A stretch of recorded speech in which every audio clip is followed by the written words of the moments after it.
MKUltra, or MKUltra, was a covert CIA project conducted between 1953 and 1973 that aimed to develop mind control techniques. Subproject 68, one of the most notorious parts of MKUltra, was carried out by Dr. Ewen Cameron, a respected psychiatrist at the Allen Memorial Institute of McGill University in Montreal, Canada. The primary goal of Subproject 68 was to explore methods of erasing and reprogramming the human mind. The CIA was interested in these techniques for purposes of interrogation, brainwashing, and mind control, with a particular focus on manipulating memory and behavior. Ewen Cameron, a prominent psychiatrist in the mid-20th century, conducted experiments at the Allen Memorial Institute in Montreal that have since become infamous for their extreme and unethical nature. These experiments, funded in part by the CIA under MKUltra Subproject 68, aimed to explore radical treatments for mental illness through methods like psychic driving and depatterning. Although Cameron's research was ostensibly conducted in the pursuit of mental health advancements, it often resulted in severe psychological and physical trauma for his patients. Ewen Cameron's experiments were rooted in a belief that mental illness could be treated by erasing and rebuilding a patient's personality. His underlying theory involved concepts of depatterning and psychic driving, which he believed could reset and subsequently reprogram the human mind. Depatterning was central to Cameron's theory, positing that mental illnesses were essentially deeply ingrained patterns of dysfunctional thoughts and behaviors. To treat these illnesses, Cameron believed it was necessary to break down these existing patterns. Depatterning involved intensive and extreme procedures designed to disassemble a patient's existing personality and identity.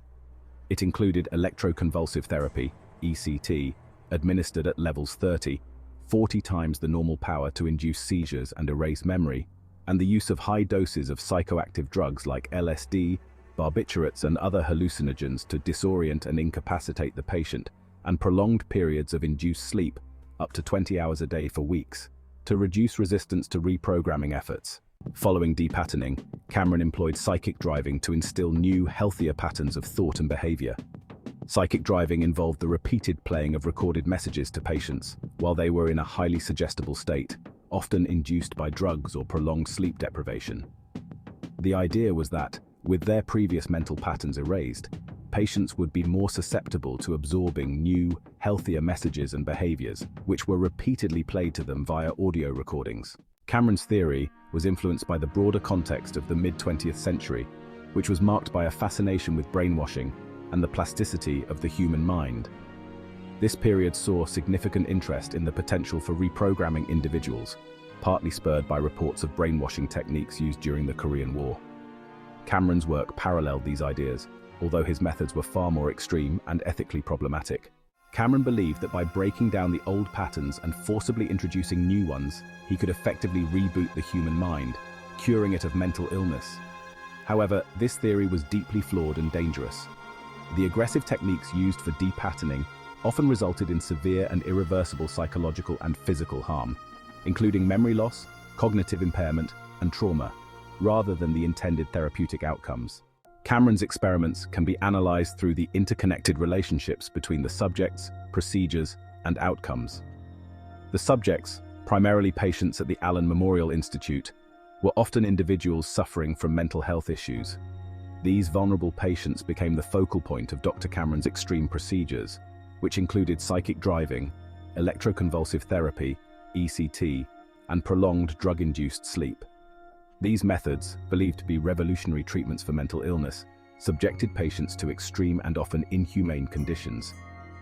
The application of these procedures led directly to the outcomes observed. Patients who underwent these treatments frequently experienced severe psychological and physical trauma. This included memory loss and permanent cognitive impairment, consequences far more devastating than the initial mental health issues the patients were dealing with.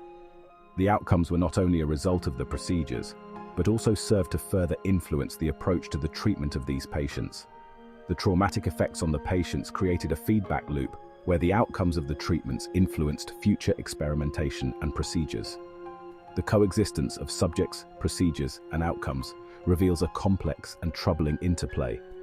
The presence of patients at the Institute necessitated the use of experimental procedures as potential treatments. The procedures, in turn, led to specific and often severe outcomes. These outcomes then affected the patient's futures and the approach to their treatment, creating a cycle of trauma and experimentation. The ethical implications of Dr. Cameron's experiments are profound. The lack of informed consent and the lasting harm inflicted on the patients highlight the moral failings of these experiments. The severe outcomes of these procedures underscore the risks associated with extreme and untested psychological treatments and the critical importance of adhering to ethical standards in psychological research.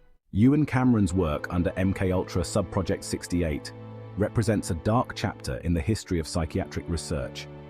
His belief in the potential to erase and rebuild human personality through extreme methods led to significant and lasting harm to his patients.